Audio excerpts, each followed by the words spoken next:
parce que ce soit Xavier Bertrand ou Bernard Cazeneuve, ce ne sont pas leurs caractères, ni à l'un ni à l'autre.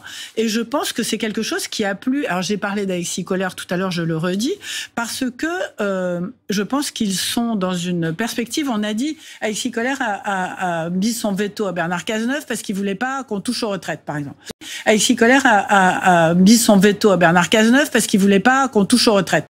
C'est le numéro 2 de l'Élysée. Le président de la République a nommé. Et à Xavier Bertrand.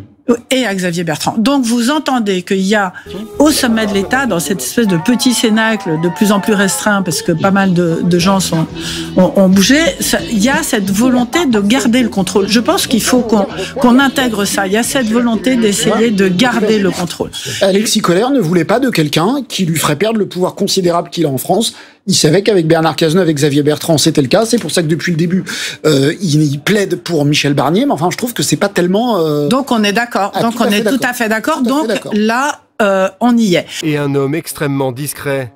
Avant d'être le bras droit d'Emmanuel Macron, Alexis Kohler a siégé au conseil d'administration des chantiers navals de Saint-Nazaire en 2010.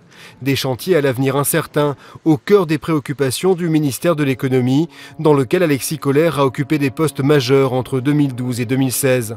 À l'époque, le client principal des chantiers est l'armateur italo-suisse MSC, fondé, dirigé par des cousins de la mère d'Alexis Kohler, où il a aussi travaillé en 2016.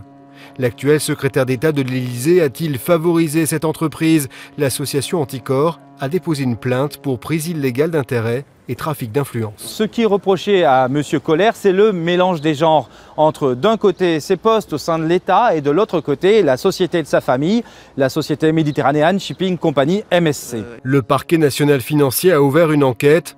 Dans un communiqué, l'Élysée qualifie ces soupçons de totalement infondés, rappelant qu'Alexis Kohler a toujours tenu sa hiérarchie informée et qu'il s'est déporté de toutes les décisions concernant MSC.